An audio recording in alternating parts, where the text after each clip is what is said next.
Right. Amen. All right. Well, there you go, kid. Got it. He answered that question. The next question is from DJ Anomaly.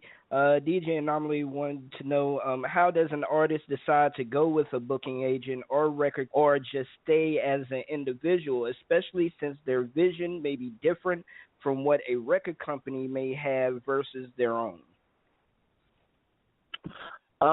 So the question is basically, how do you decide when to sign with a label, or was there another? What was the other piece that you first Yeah, said? either a booking agent or A or a booking record agent company. or a label. Yeah. Now, are you saying either or? Like, should I sign with a record label or a booking agent, or should I decide who to sign with and when? You see what I'm saying? Is that the Yeah, question? how would you decide to use a booking agent or Gotcha. well, yeah, that's right. Okay. I can see what he's asking now. But yeah, how would you decide to do either or, booking agent or a record label? Well, I think it's important to understand that as an artist, you can only go so far, especially in the Christian industry. You can only go so far independently. You know, there have been miracle cases in secular and Christian where independent artists have somehow made it big, and praise the Lord. But about 97.9% of the times, you're going to need help. You're going to need a label. You're going to need more money behind you. You're going to need a booking agent to help you get shows. So the first thing is to get rid of that fear of always thinking that someone's out to take advantage of me and someone's out to get my money and someone's out to use me for their gain. And there may be some of that in there, but you can't walk around with that fear because it'll just paralyze you and keep you from living out and making music at your full potential. So that's the first thing. You have to get rid of that fear. And then you have to know your value in the music market. And I'm not talking about your value as a person. You know, I don't want people to get that confused. But you have to understand that not everybody is going to get signed.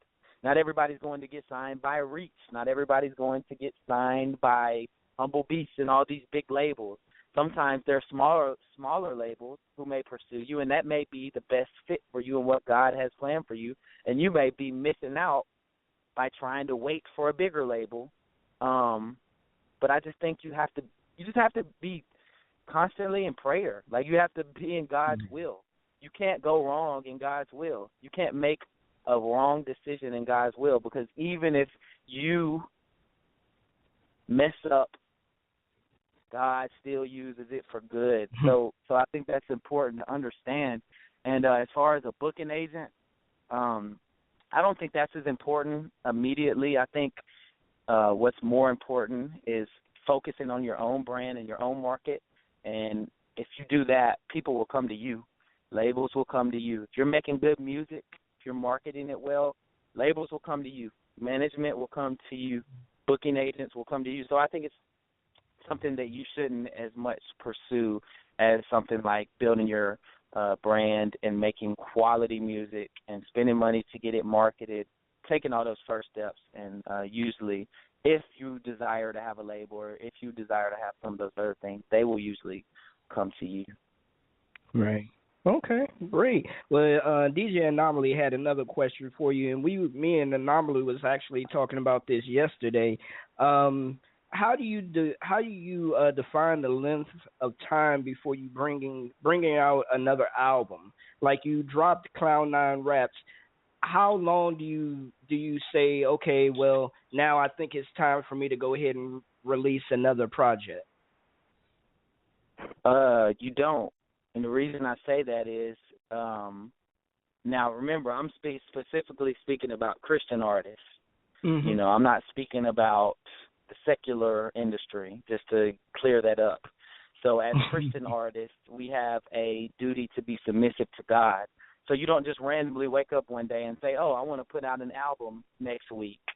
What you do is you're led by the Spirit of God, and on His timing, He, you know, and I believe God speaks through His word, and I believe God speaks through His people, and He will guide you. Like me, I wanted to put out music 2 months after I dropped Cloud Nine Rap, but I couldn't because my manager was telling me, We have great music in Cloud9 Raps that a lot of people have not heard. We need to market this and let it circulate.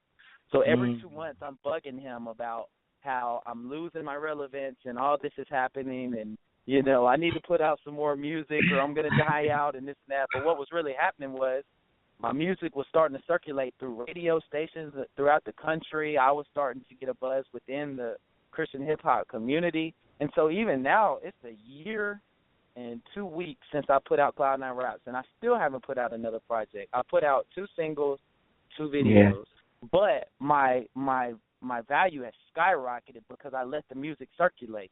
I let Cloud9 Raps circulate. I did a great video for Make a Toast that ended up with over a total of 75,000 views, including Facebook and YouTube and this and that. But you can't just rush to keep putting out music because if you have good music, you have to let it circulate, and I think that's the biggest mistake that a lot of people make is they just keep putting out projects. And most of the time, if you rush something, it's not your best work. So you're putting out quantity instead of quality. But the biggest thing is just to be led by the Spirit, man, and be submissive and be able to take criticism, be able to take advice from other people, because that's what I had to do. I had to die to my desire to put out music every month when I was just like, I've got to put out music. But God led, and I, somehow by the grace of God, I submitted, and here I am now at the point where, okay, now I'm getting ready to work to put out some more music, or at least a collection of music because it's the right timing. Right. Well, I have a last question here by Getty D. He's an artist out of Massachusetts, and he was asking basically how do you choose your beats and your tracks and everything, and your his music, not more the tracks that you're using, more raw hip-hop sounding tracks. How do you choose that? Do you have a in-house producer, or do you go in and do your own beats, things of that nature? I don't have an in-house producer, and I don't make my own beats. I do a little producing, but not good enough for myself. I just do it for fun. But as far as choosing beats, I think this is very important. So I'm gonna try to be as precise as I can about this answer. First thing for an artist to know, the track in which you choose to sing or rap on is half of the song. Your lyrics are half, and the beat is the other half. So if you have your lyrics, 50% of your song are incredible, but your beat is at 10%. You got about 10% greatness in the beat. 40% of your song is missing. 40% of your song is missing. So what I try to do is I try to find beats that people would listen to without lyrics on them. I try to find beats that are so enjoyable that I could listen to it without my lyrics on them. Then I put lyrics on top of them. So the goal is to utilize each facet, to utilize the beat and to utilize the lyrics, because especially in the culture and the society we live in, lyrics have become second nature. Lyrics have become second priority. More people are drawn to the music, to the beat. So you have to choose something that draws them in. Then they can be drawn into your lyrics. Back in the 90s, it didn't matter as much because people wanted to hear what you had to say. People wanted to hear what you were saying in your music. People wanted to hear your lyrics. Nowadays, it's the other way around. People want to hear the beat, and they just want your lyrics to complement it. But if you can find a way to where the beat complements your lyrics and your lyrics complement the beat, you have to be very smart about that. It takes time. I've spent hours and days searching for music, for beats before I ever choose one. And also to answer that part of the question, when I'm searching for beats, I got 90% of my beats from Cloud9 Raps off of the internet.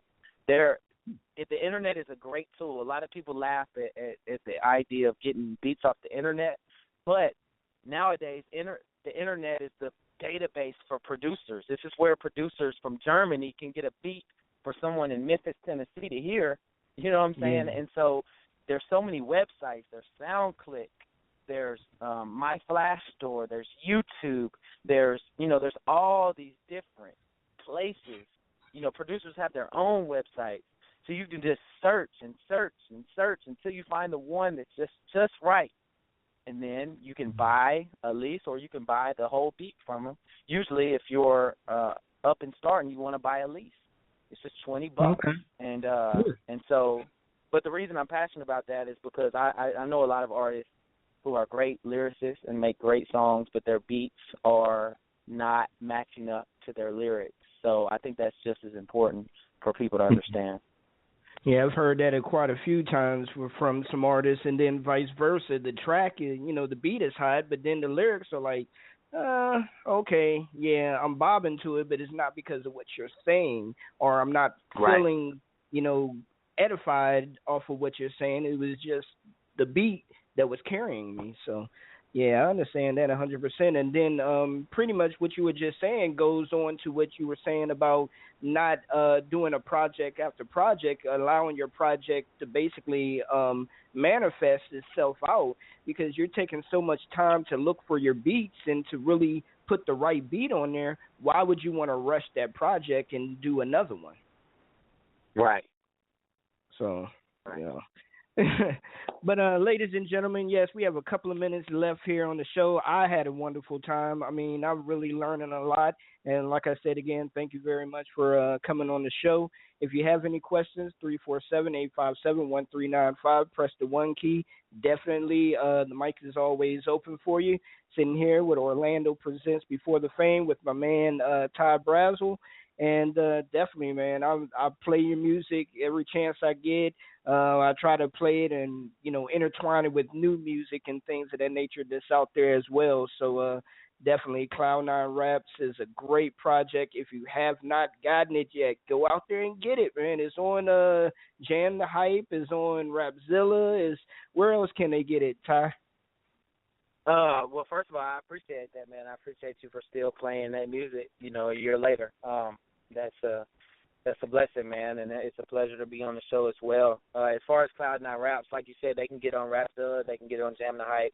They can also, the easiest place for me is Spinrilla, because, nowadays everybody's streaming. So if you get the Spinrilla app, Spinrilla, spelled just like how it said, you can download it and stream it from your phone on the app, or you can download it off of the website. Either way is cool. But the beauty about that is that's a secular website. So, man, it got 20,000 streams on Spinrilla, and so that was a blessing just because I had people who had no clue about God, or maybe they just were not interested in God, who heard the music and were blessed by it. Spinrilla. I was listening to your album yesterday while I was at work, and I let one of my coworkers listen to it. She doesn't listen to hip hop or any type of, really hip hop music. She was listening to me like, "Oh, who is this?" I was like, "Yeah, it's Ty Brasel."